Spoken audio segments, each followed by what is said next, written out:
भोलेनाथ और माता पार्वती की कृपा सदैव हम सभी पर बनी रहे।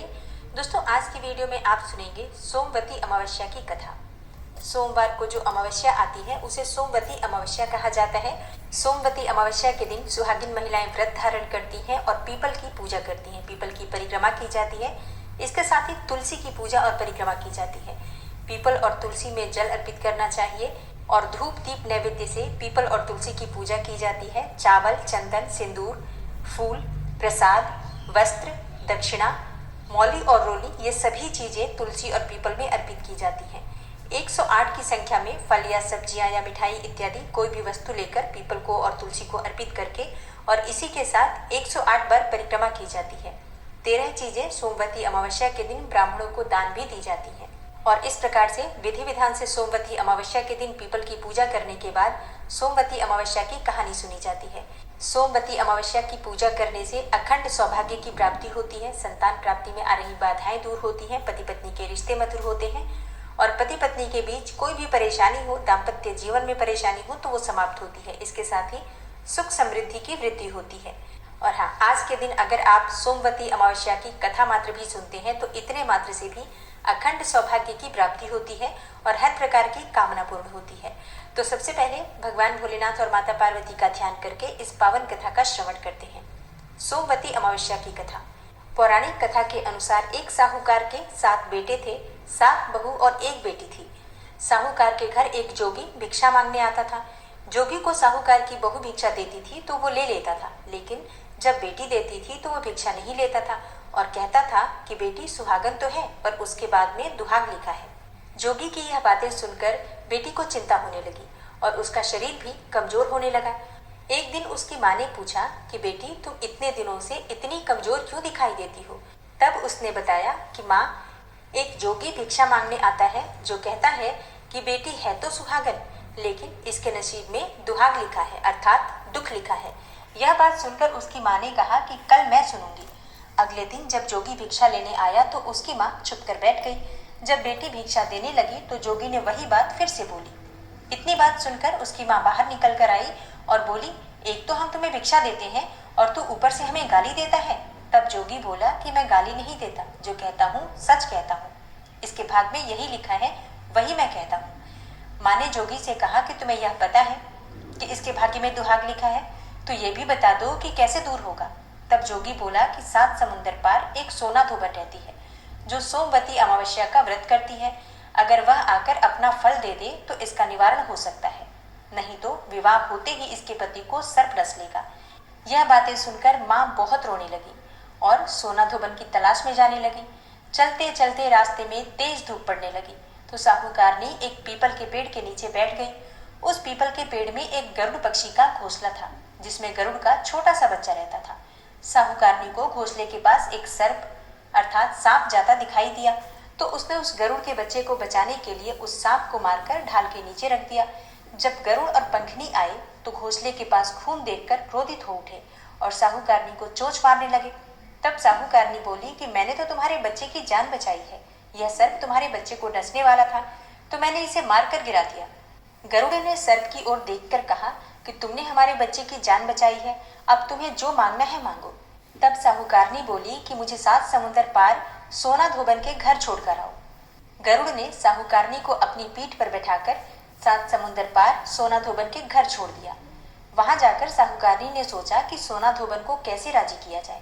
सोना धोबन के 7 बेटे और बहू थे। उसकी सातों बहुएं काम को लेकर रोज लड़ाई करती थी और काम भी नहीं करती थी।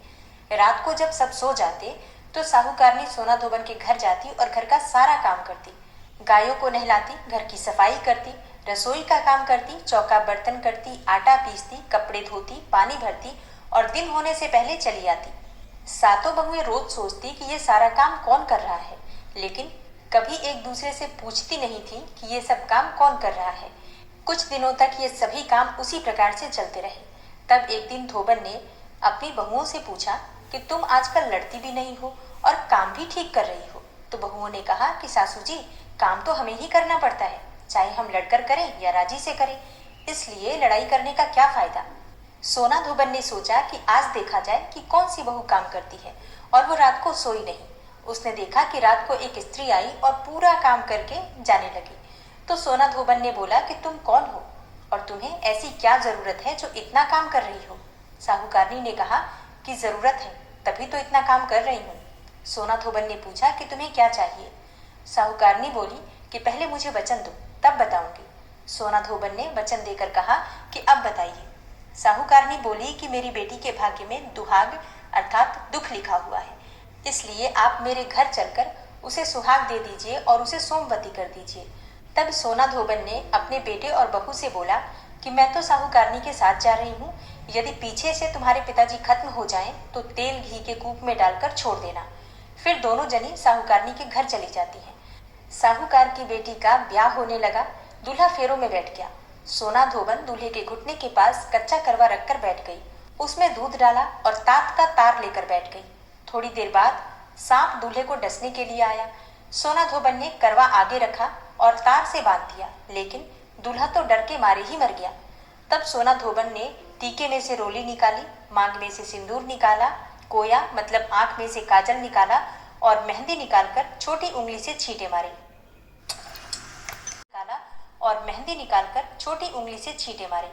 और सोना धोबन बोली कि आज दिन तक मैंने जितनी भी सोमवती अमावस करी है, उन सबका फल तो साहूकार की बेटी को लग जाए और आगे जो मैं सोमवती अमावस करूं वह मेरे बेटे को लगे। इतना कहते ही दूल्हा जीवित हो गया और सब सोमवती की जय जय बोलने लगे। सोना धोबन वापस जाने लगी। तब साहूकारनी बोली कि तुमने मेरे जवाई को नया जीवन दान दिया है, इसलिए तुम्हें जो इच्छा हो मांगो।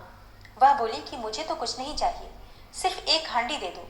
वह हांडी लेकर चली जाती है और रास्ते में सोमवती आती है तो हांडी का 108 परिक्रमा करके पीपल के पेड़ के नीचे गाड़कर अपने घर आ जाती है।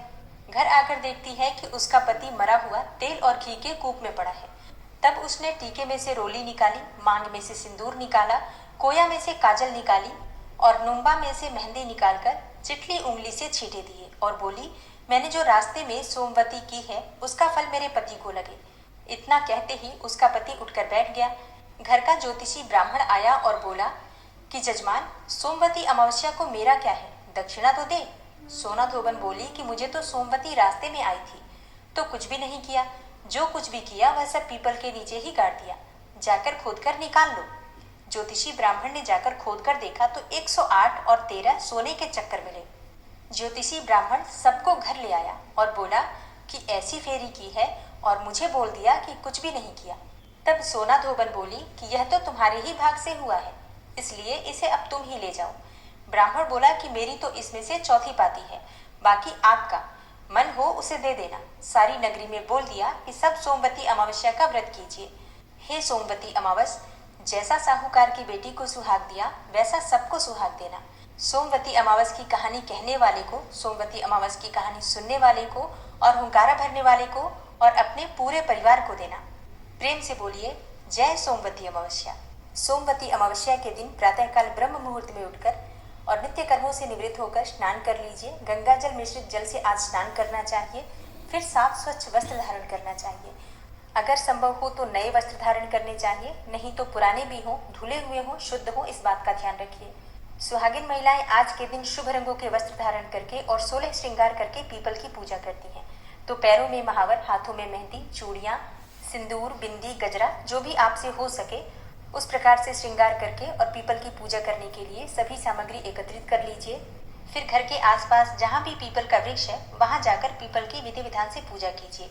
एक पात्र में थोड़ा सा गंगा जल डालकर उसमें थोड़ा सा कच्चा दूध डाल दीजिए। फिर जल से उस पात्र को भर दीजिए।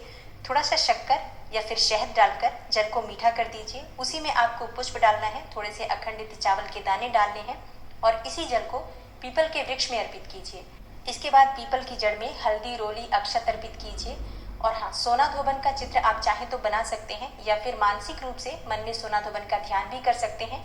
चावल के आटे में हल्दी मिलाकर इसका एक घोल तैयार कीजिए। इसी से आप सोना धोबन का चित्र पीपल की जड़ में बना सकते हैं और अपनी 5 उंगलियों को उसी घोल में डुबाकर 5 बार या 7 बार पीपल की जड़ पर थापे दिए जाते हैं, अपनी उंगलियों के निशान लगाए जाते हैं। इस प्रकार से पीपल की पूजा में आपको ये कार्य भी करना होता है। फिर फल, मिठाई इत्यादि भोग स्वरूप पीपल की जड़ में अर्पित की जाती है। आप चाहें तो सुहाग की 16 सामग्रियां अर्पित कर सकते हैं या अपनी इच्छा के अनुसार जितना भी आपके पास उपलब्ध हो, जैसे कि सिंदूर, बिंदी, मेहंदी या चूड़ियाँ, इस प्रकार से जितनी भी चीजें आपके पास उपलब्ध हो उतनी चीजें पीपल की जड़ में सोना धोबन के निमित्त अर्पित की जाती हैं। आप चाहे तो वस्त्र भी अर्पित कर सकते हैं। मतलब जितनी सामग्री आपके पास हो उसी के अनुसार विधि विधान से सोना धोबन की पीपल के वृक्ष की पूजा कर लीजिए। अब इसके बाद पीपल की परिक्रमा की जाती है, तो कच्चा सूत परिक्रमा के लिए आपको चाहिए और आप जितनी संख्या में परिक्रमा करना चाहते हैं, जैसे आज के दिन 108 परिक्रमा करनी चाहिए, लेकिन अगर आप नहीं कर पाते हैं 108 परिक्रमा तो अपने हिसाब से आप चाहें तो 11 या 21 परिक्रमा भी कर सकते हैं, 7 बार भी परिक्रमा कर सकते हैं। मतलब जितनी संख्या में आपको परिक्रमा करना है उसी के अनुसार कच्चा सूत ले लीजिए, या फिर आप चाहें तो कलावा ले सकते हैं और उसी धागे को लपेटते हुए और गिनती करने के लिए आप कोई भी सामग्री ले लीजिए, जैसे कि आप चने ले सकते हैं या फिर मूंगफली के दाने ले सकते हैं, सुहाग की सामग्री ले सकते हैं। मतलब जितनी संख्या में आपको परिक्रमा करना है उतनी संख्या में सामग्री गिनकर रख लीजिए और एक एक सामग्री अर्पित करते हुए और हर बार की आपको परिक्रमा पूरा करना है। अपने हाथ में सिंदूर रखिए। जितनी बार आप परिक्रमा करेंगे तो जहाँ पर आप परिक्रमा शुरू करते हैं वहीं पर आने के बाद हर बार सिंदूर से पीपल की जड़ में तिलक करते हैं और वही उंगली अपनी मांग में भरी जाती है। तो जितनी बार आप परिक्रमा करेंगे उतनी बार आप अपनी मांग में सिंदूर लगाएंगे और पीपल की जड़ में भी लगाएंगे। इसी प्रकार से परिक्रमा आप पूरा कर लीजिए। फिर वहीं बैठकर आप चाहें तो कथा सुन सकते हैं या फिर कथा आप चाहें तो घर में भी आकर सुन सकते हैं। और हाँ, पीपल की पूजा करते समय पीपल में आपको दीपदान अवश्य करना है। आप चाहें तो शुद्ध घी का दीपक प्रज्वलित कर सकते हैं या फिर आप चाहें तो तेल का भी दीपक प्रज्वलित कर सकते हैं। कोशिश कीजिए सरसों के तेल का दीपक न प्रज्वलित करें। और पीपल की पूजा करते समय, पीपल की परिक्रमा करते समय ओम नमो भगवते वासुदेवाय नमः इस मंत्र का जप करते रहिए। इसके साथ एक और कार्य आपको करना है। जो भी सामग्री आप लेकर गए हैं वहां पर चढ़ाने के लिए, उसमें से कुछ सामग्री दान अवश्य कीजिए। आज के दिन दान करने से सौभाग्य में वृद्धि होती है और सुख समृद्धि भी आती है। इसलिए आप जो भी सामग्री, फल, मिठाइयाँ, सुहाग की सामग्री जो भी आप लेकर गए हैं उसमें से कुछ चीजें दान कर दीजिए और कुछ चीजें आप अपने घर में स्वयं भी प्रयोग कर सकते हैं। परिवार सहित सभी सदस्यों को उस प्रसाद में से, जो भोग आपने लगाया है उसमें से वितरित करके स्वयं भी ग्रहण कर सकते हैं। आज के दिन सिंदूर का दान करने से सौभाग्य में वृद्धि होती है। सौभाग्य की सामग्री दान करने से अखंड सौभाग्य की प्राप्ति होती है। इसलिए जब पीपल की परिक्रमा कर ली जाती है उसके बाद से जो भी सुहागिन महिलाएं वहां पर होती हैं सबको सिंदूर लगाना चाहिए और उनसे भी स्वयं को सिंदूर अवश्य लगवाइए।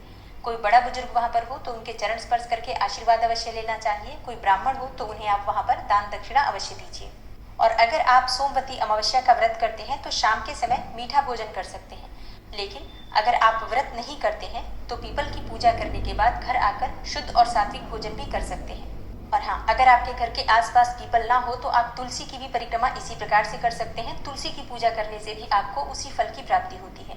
तो अगर पीपल है तो पीपल की और तुलसी की दोनों की पूजा आप कर सकते हैं, और पीपल नहीं है तो घर में जो तुलसी है उनकी भी इसी प्रकार से विधि विधान से पूजा करके, परिक्रमा करके आप सोमवती अमावस कर सकते हैं। अगर आपका सोमवार का और सोमवती अमावस्या का दोनों का ही व्रत है तो सुबह जब आप स्नान करेंगे उसके बाद दोनों व्रत का संकल्प लेकर आप दोनों व्रत कर सकते हैं। आप चाहें तो पहले पीपल की पूजा कर सकते हैं और या फिर आप चाहें तो पहले शिव जी की पूजा कर सकते हैं। तो पूजा आप अपने अनुसार देख लीजिए। जो भी पूजा आप पहले कर पाते हैं कर सकते हैं, कोई समस्या नहीं है। और अब जानते हैं कि अमावस्या तिथि कब प्रारंभ हो रही है, कब समाप्त हो रही है। देखिए, सोमवती अमावस्या की तिथि प्रारंभ हो रही है 30 दिसंबर को सुबह 4:01 पर और समाप्त हो रही है 31 दिसंबर को सुबह 3:56 पर। तो सूर्योदय कालीन तिथि के अनुसार 30 दिसंबर को अमावस्या तिथि सोमवती अमावस्या तिथि मानी जाएगी। 30 दिसंबर को सूर्योदय काल का समय आपको प्राप्त हो रहा है सुबह 7:11 पर और सूर्यास्त का समय होगा शाम को 5:47 पर। अमावस्या तिथि पर ब्रह्म मुहूर्त में स्नान किया जाता है और ब्रह्म मुहूर्त का समय रहेगा 30 दिसंबर को सुबह 5:35 से सुबह 6:23 तक। तो इस समय में आप स्नान कर सकते हैं, चाहे तो अपने घर में या फिर आप चाहें तो किसी पवित्र नदी में भी स्नान कर सकते हैं। 30 दिसंबर को अमृत काल का समय आपको प्राप्त हो रहा है शाम को 5:28 से शाम को 7:06 तक। अच्छा, अमृत काल एक ऐसा समय होता है जिस समय में आप पूजा पाठ करते हैं, मंत्रों का जप करते हैं, कोई भी उपाय करते हैं तो उसका फल आपको कई गुना होकर प्राप्त होता है। जैसा कि अमृत काल नाम से ही पता चलता है, इस समय में किया गया कोई भी शुभ कार्य अमृत के समान फल देने वाला होता है। मतलब कभी भी उस कर्म का फल नष्ट नहीं होता। इसलिए इस समय में शुभ कर्म करने का प्रयास करना चाहिए। अब बात करें अभिजीत मुहूर्त के बारे में, तो देखिए, अभिजीत मुहूर्त का समय आपको प्राप्त हो रहा है दोपहर में 12:08 से दोपहर में 12:50 तक। अभिजीत मुहूर्त भगवान श्री हरि विष्णु को अत्यंत प्रिय होता है और सर्वाधिक शुभ भी माना जाता है। इसलिए इस समय में आप कोई भी शुभ कार्य प्रारंभ कर सकते हैं और कोई भी शुभ कार्य अगर आप करते हैं तो उसमें आपको सफलता मिलती है। अच्छा, सोमवती अमावस्या के दिन एक बहुत ही शुभ संयोग आपको प्राप्त हो रहा है, सर्वार्थ सिद्धि योग का। सर्वार्थ सिद्धि योग एक ऐसा योग होता है जिस समय में आप कोई भी कार्य करते हैं तो उसमें आपको सिद्धि मिलती है। और सर्वार्थ सिद्धि योग प्रारंभ हो रहा है 29 दिसंबर को रात्रि में 11:22 से और सर्वार्थ सिद्धि योग समाप्त हो रहा है 30 दिसंबर को सुबह 7:11 पर।